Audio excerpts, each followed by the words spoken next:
teliti, selidiki, periksa dari mana kau ambil agama. Salah memilih ulama, menyesal. Salah memilih tukang masak, menyesal sehari. Asin kabeh.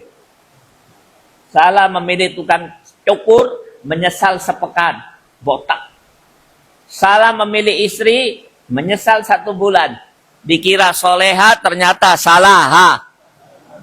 Salah memilih ulama, menyesal dunia akhirat. Coba.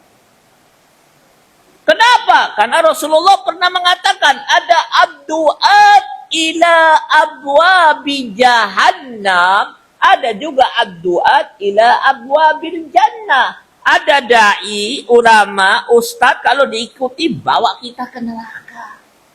Ngakunya ustadz, diikuti bawa kita kepada kesesatan.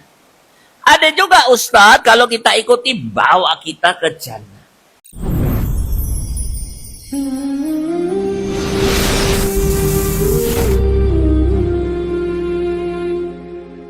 May yahdihillahu fala mudhillalah wa may yudlil fala hadiyalah. Nashhadu an la ilaha illallah wahdahu la syarikalah wa nashhadu anna Muhammadan abduhu wa rasuluh. Allahumma salli ala Sayyidina Muhammad wa ala alihi wa sahbihi wa man walah. Usikum wa nafsi bitaqwallah faqad fazal muttaqun. Wa qad qala ta'ala fi kitabihil aziz, ya ayyuhalladzina amanu taqullaha haqqa tuqatih wa la tamutunna illa wa antum muslimun wa ba'd. Ikhwanu fiddin rahimakumullah. Alhamdulillah kita jumpa lagi.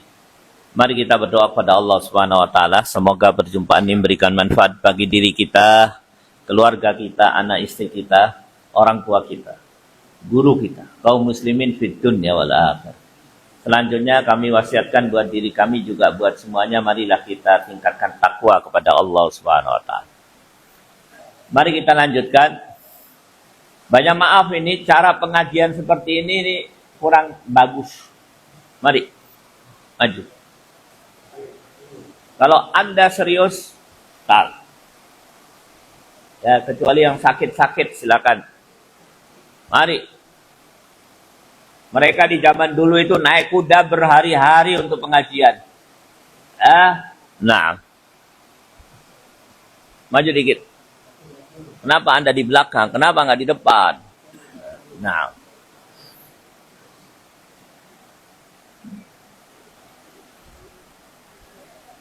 Kalau bersandar itu acara makan bersama.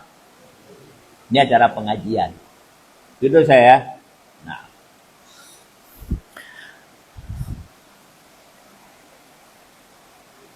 Ada satu hal yang perlu kami sampaikan. Yaitu perkataan seorang ulama besar. Sekaligus dia tabi'in. Namanya Ibnu Sirin. Apa kata beliau? Fa innal ilma dinun fanduru amman ta'khuduna dinakum. Masyaallah. Ibnu Sirin ini seorang tabi'in, ulama terkenal dengan ahli takbir mimpi. Di samping itu juga dia ulama untuk hal-hal yang lain.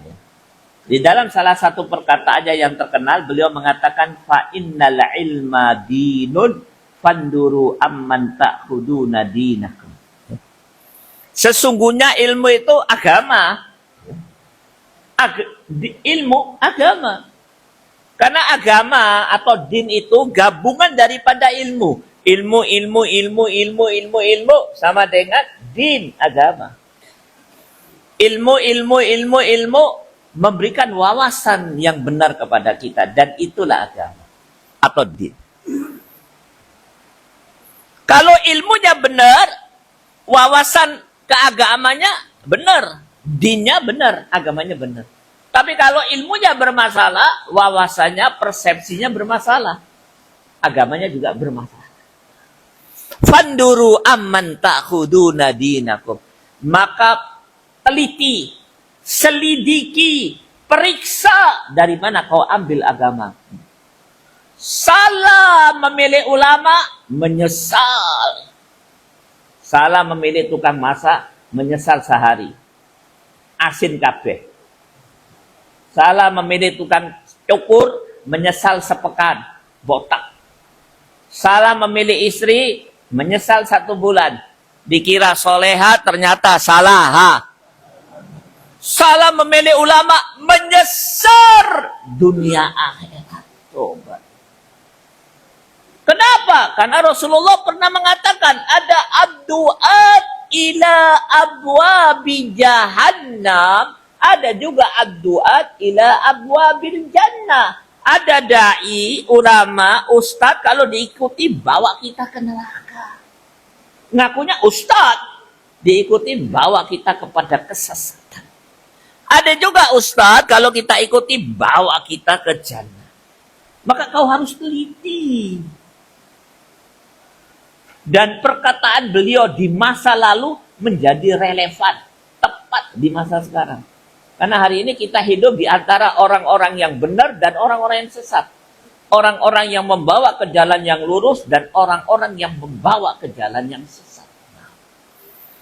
Maka sekali lagi, 2 pelajaran penting yang bisa kita ambil dari perkataan Ibnu Sirin. Yang pertama, serius menghadapi ilmu. Itulah agama kau. Ilmu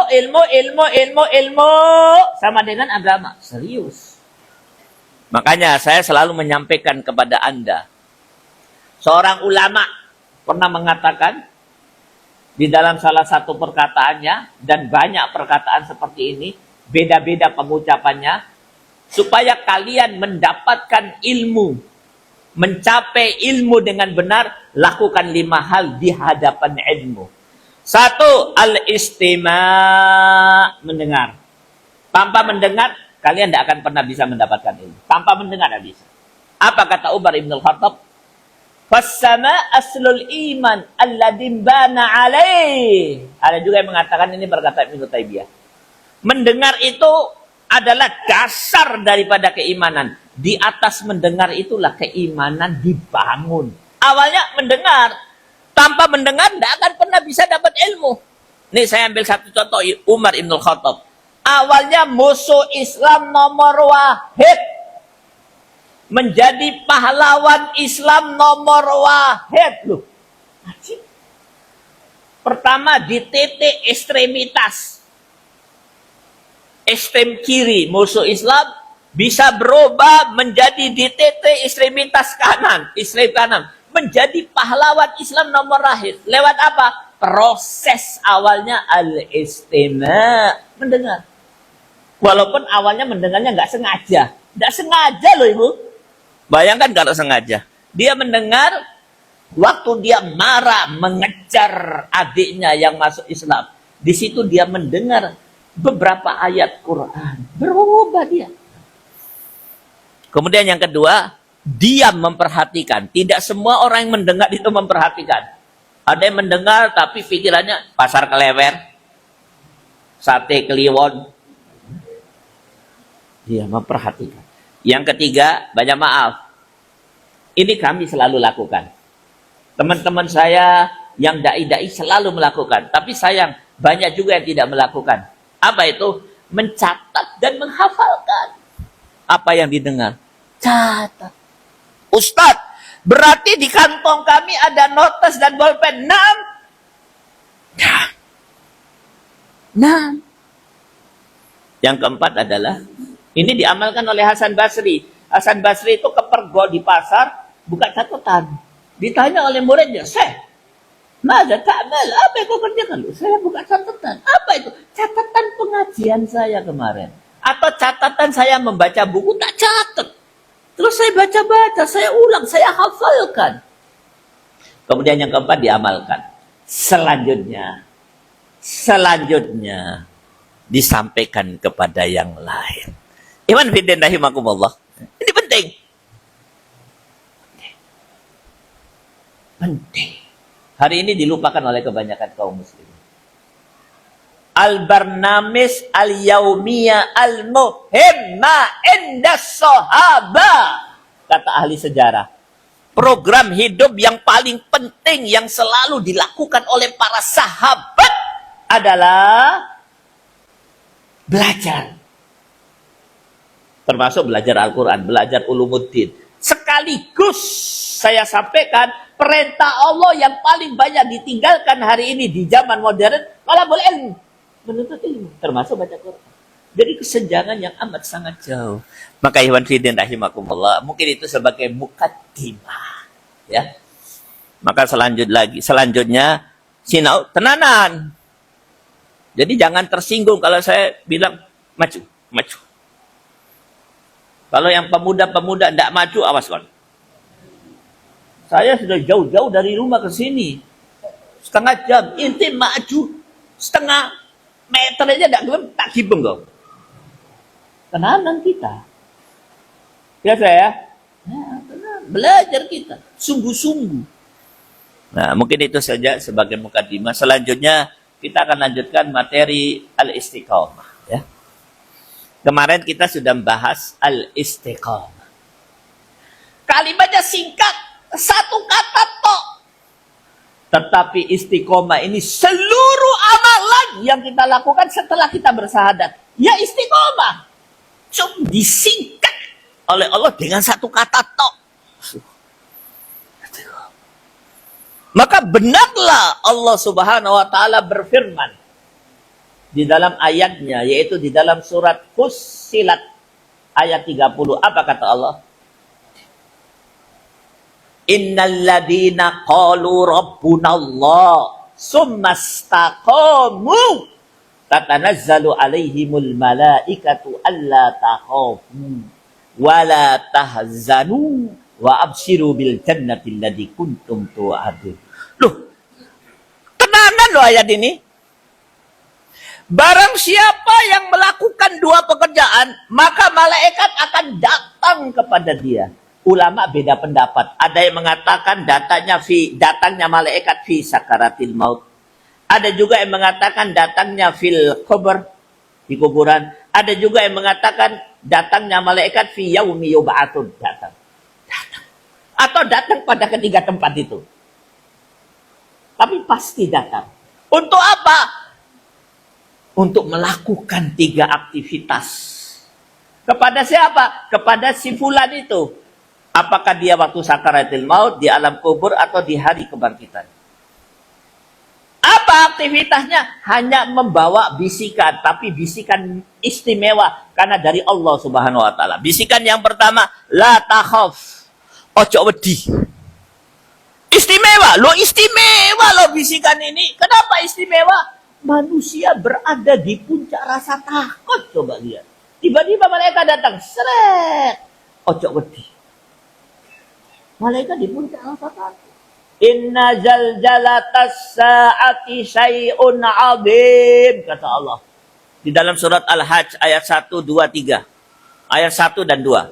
Sesungguhnya kegoncangan hari kiamat sesuatu yang dahsyat, saking dahsyatnya wanita yang hamil keguguran. Tidak terasa kalau dia keguguran. Ditanya sama para dokter nih. Orang kalau ada dokter ahli kandungan sini ya. Spesialis ahli kandungan. Ikatan rahim ini kuat.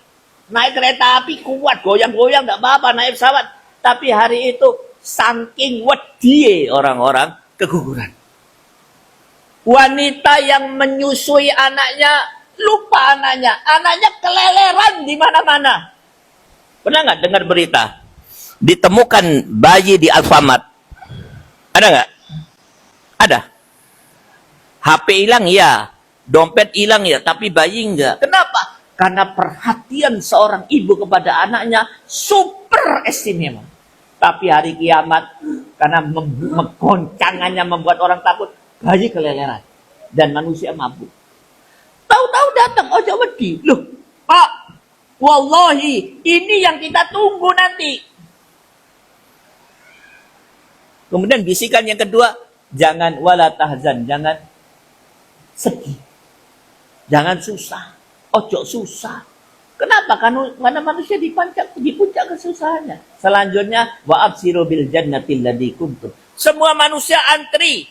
Panjangnya jutaan manusia antri. Penuh dengan ketidakpastian. Masuk surga apa enggak? Tiba-tiba malaikat datang. Bro, kata malaikat. Tak bisi sampean. Kowe mlebu surga. Loh, sampean sapa? Malaikat. Siapa yang nyuruh? Allah penguasa alam semesta. Ya tidak ada yang ditunggu manusia yang paling nikmat kecuali itu. Dan itu digabung jadi 3. 1, 2, jadi 1, 2, 3, ojo wedi, ojo takut. Kalian masuk jannah, dikumpulkan, diberikan kepada orang yang melakukan 2 hal. Yang pertama, sudah kita lakukan. Khalas, sudah. Apa itu? Beriman. Berkata bahwa sesungguhnya Allah Rabbu. Sudah. Yang kedua ini yang harus kita lakukan. Kalau yang pertama cukup 1 kali toh, Pak. Selanjutnya tajdid, diperbarui. Karena naik turun, iman itu naik turun. Yang kedua, lakukan terus sampai kematian datang. Apa itu? Al-istiqomah. Kemarin sudah kita bahas. Ini pengulangan. Tidak apa-apa, saya diulang-ulang. Kenapa diulang? Orang Solo, makhluk kesupen. Semua bukan hanya Solo. Surabaya juga. Saya kan dari Surabaya. Saya beritahu Anda, orang Surabaya juga kesupen. Ternyata semua manusia makhluk kesupen. Ada pepatah Arab yang mengatakan, Al-insan mahallul khoto'i wan nisyan. Manusia itu punya 2 karakter mendasar. Selalu salah, selalu lupa. Makanya diulang. Naam. Yang kedua itu yang harus kita lakukan. Apa jenenge? Al-istiqamah. Al-istiqamah itu apa? Kemarin sudah kita bahas. Istaqamu ala mahabbatillah wa ubudiyata thumma lam yaltafitu yamnatan wala yasratan. Sampai meninggal. Tetap lurus ibadah kepada Allah. Tetap lurus cinta kepada Allah. Tidak menyimpang sedikit pun ke kanan. Dan tidak menyimpang sedikit pun ke kiri. Sampai kematian datang. Sudah saya jelaskan contoh-contohnya. Nah sekarang kita akan membahas gimana caranya supaya istiqomah. Istiqomah berat. Berat. Kenapa? Kemarin kita sudah sampai pada kesimpulan yang ketiga. Apa itu? Allah menciptakan 4 makhluknya bersatu padu menyimpangkan kita dari jalan yang lurus. Yang pertama apa? Masih ingat? As-syaitan. Setan. Setan diciptakan supaya kita tidak istiqomah. Nih, mari kita baca satu ayat di dalam surat Al-A'raf ayat 16. Apa kata Allah? Qala fabima aqwaitani la aqudanna lahum siratakal mustaqim. Sumpah setan loh ini. Setan itu bersumpah di hadapan Allah. Apa kata setan? Ya Allah, karena kau karena kau vonis aku sesat selama-lamanya, dan kau vonis aku pasti masuk neraka, maka saksikan ya Allah, aku bersumpah, aku hidup, tujuan utamaku untuk menyimpangkan mereka dari jalan yang lurus. Apa kata setan? La'aqudanna lahum siratakal mustaqim. Aku akan duduk di jalan tempat mereka lewat untuk apa? Untuk aku sesatkan dia. Ngepos. Hasan Basri ditanya oleh muridnya, setan itu ngepos jam piro? Pagi, siang, apa malam? Supaya saya ini bisa tahu. Kalau jam ngepos saya lewat. Tidak lewat. Kalau tidak ngepos lewat. Kata Hasan Basri, 24 jam. Dan hebatnya setan, la turu wala ngantuk. Bedanya dengan kita, ngantuan turuan.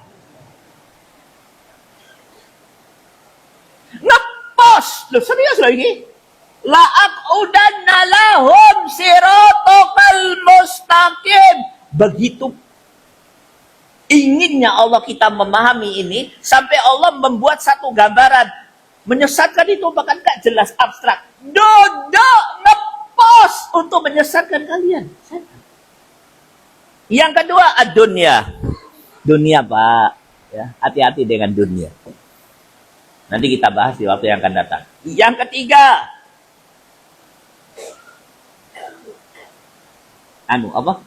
hawa nafsu.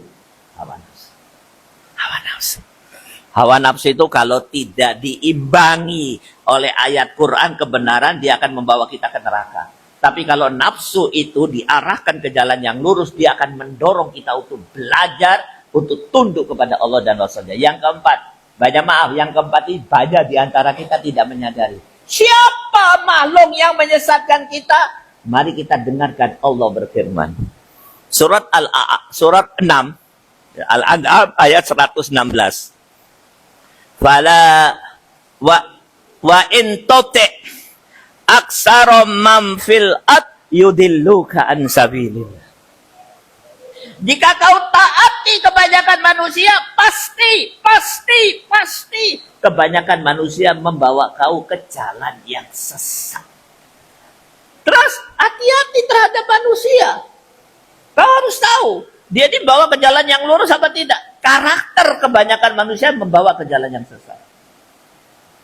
Ini kalau 4 ini dahsyat kabeh. Kalau gabung bersatu padu, musuh yang dahsyat. Maka sekali lagi pahami betul istiqomah. Ustadz, bagaimana cara istiqomah? Nih, kami sampaikan beberapa hal. Salah satunya ini dijelaskan oleh para ulama, dijelaskan pula oleh seorang ulama Hujjatul Islam, ya, di dalam kitab Ihya Ulumuddin, Imam Al-Ghazali. Apa kata beliau? Ada 5 cara untuk sampai kepada istiqomah.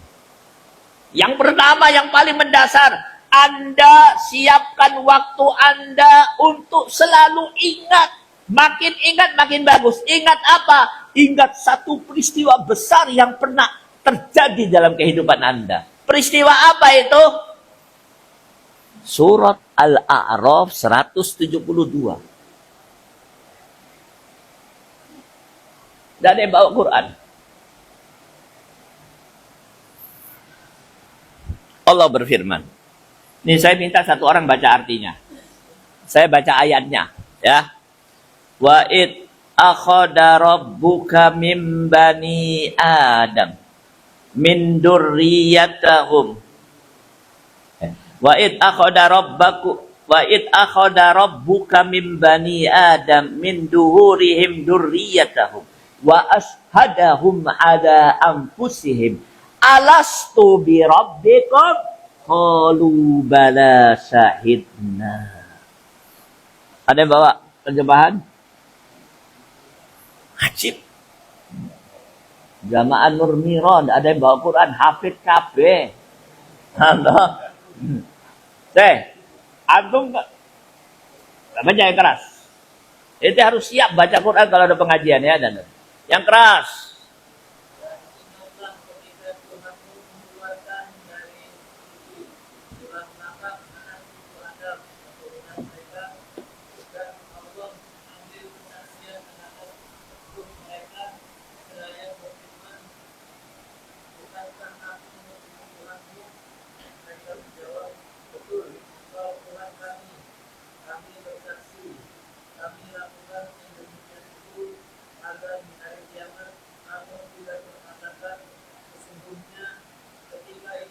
Naam.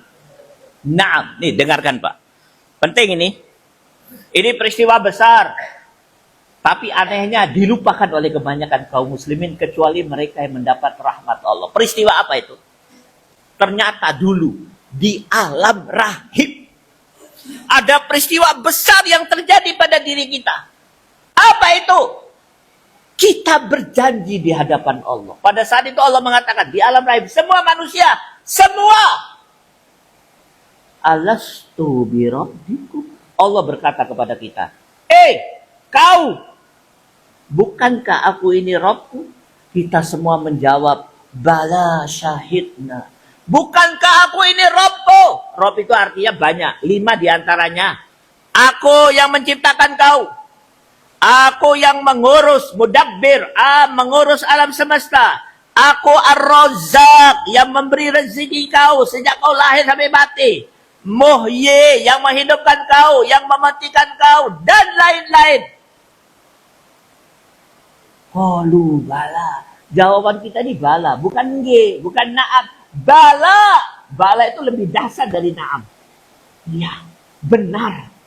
Bahkan kita mengeluarkan pernyataan yang kedua lebih dahsyat lagi. Syahidnya. Syahidna. Kami menjadi saksi.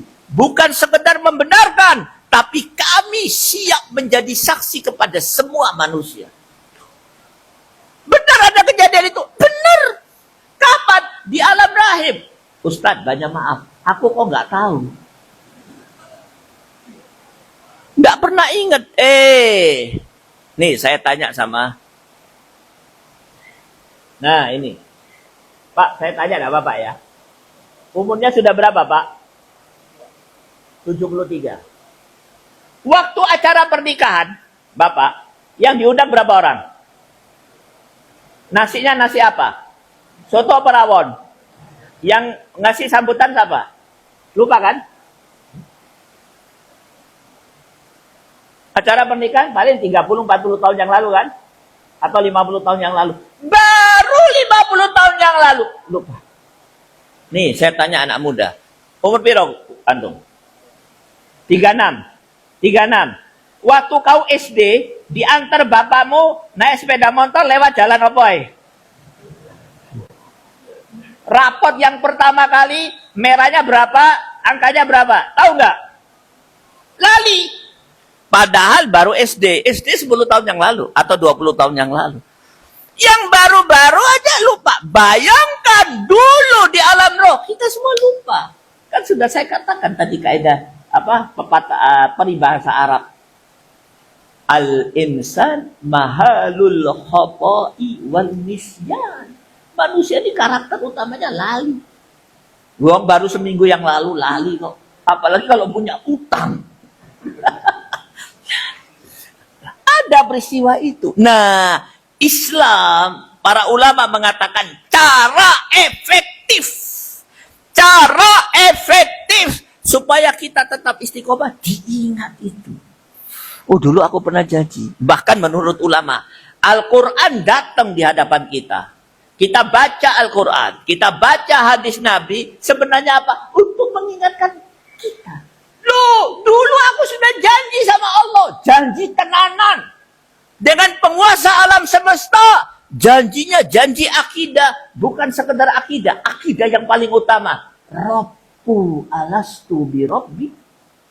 Bukankah aku Rabb? Intinya akidah nomor 1 kan. Rabb kita Allah. Sudah janji. Nah, itu cara istiqomah. Bagaimana cara mengingat janji? Nah, pertama kata ulama, baca Quran. Baca hadis Nabi. Yang kedua ini yang paling penting. Apa itu? Di keheningan malam. Ya. Lakukan satu aktivitas yang semakin sering kita lakukan makin bagus. Gampang, tidak harus ke masjid. Tidak harus berwudu. Sambil tidur boleh. Apa aktivitas tersebut? Adalah apa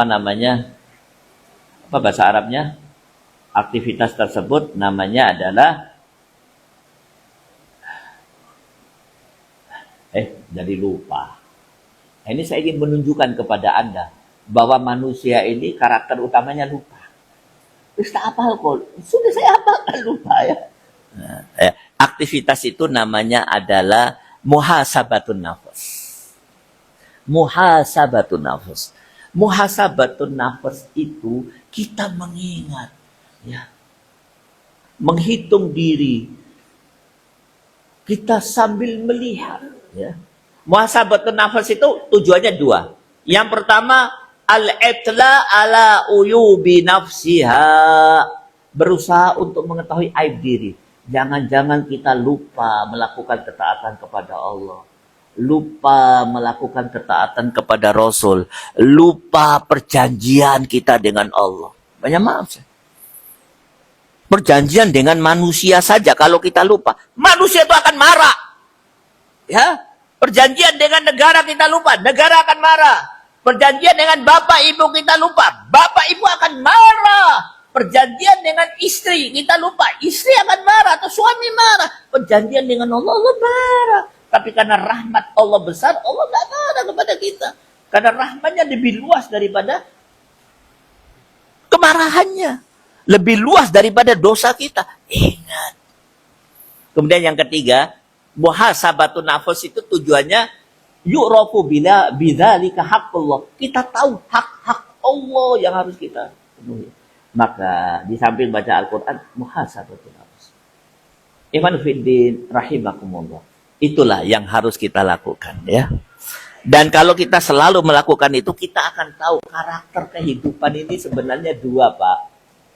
Sesuatu yang paling utama dalam kehidupan. Kalau kita paham perjanjian kita dengan Allah, kita akan bisa meletakkan diri kita pada tempat yang tepat. Apa kata pepatah Arab? Diperhatikan. Ad-dunya imma nikmatun nazila wa imma ni'matun zaila. Masya Allah kalimat ini. Ketahuilah, dua karakter, dua hal yang paling banyak kita jumpai di dalam dunia ini. Yang pertama, ni'ma, pakai qaf, bencana. Yang kedua, ni'ma, karunia Allah, nikmat Allah. Apa karakter bencana? Nazilah. Dia akan datang menghantam kita. Ustaz, saya alhamdulillah sehat waras kabeh. Ente nono. Sebentar lagi akan datang menghantam kau bencana. Apa betul? Betul. Buktinya mana? Tambah lama tambah lemes kau. Tambah lama tambah tua kau. Engkau terakhir sakit keras kau. Terakhir pasti mati kau. Kenapa? Memang karakternya begitu.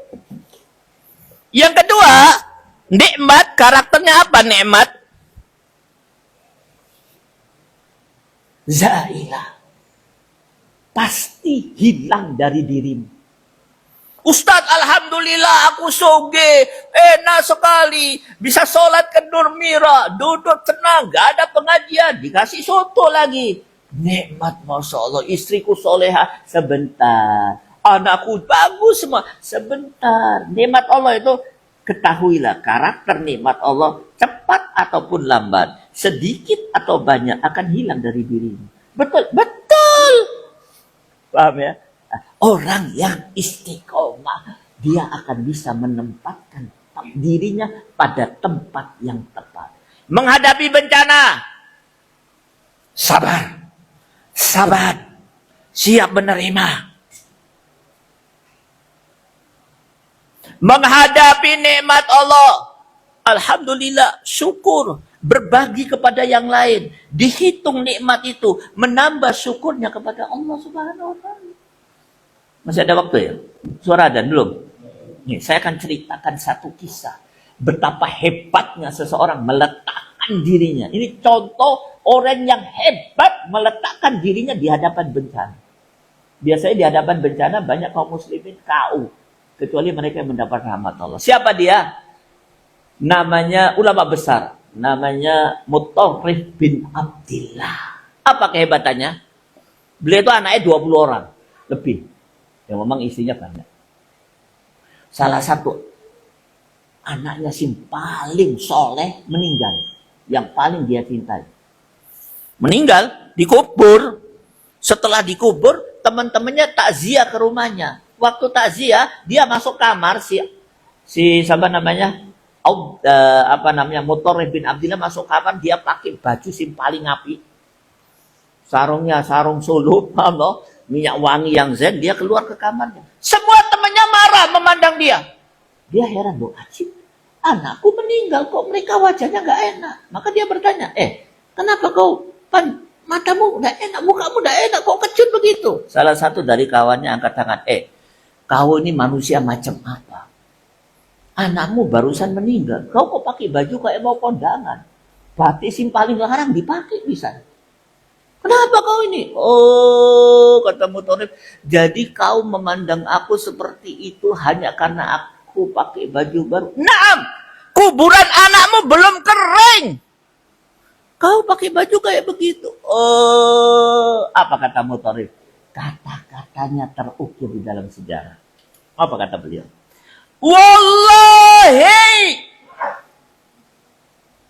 bencana yang aku hadapi ini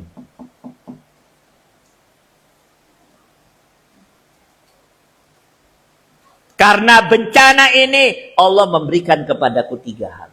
Kalau kalian tahu 3 hal ini ada pada diriku dan semua manusia di muka bumi tahu 3 hal ini ada pada diriku, mereka akan mengejar aku merampas 3 hal.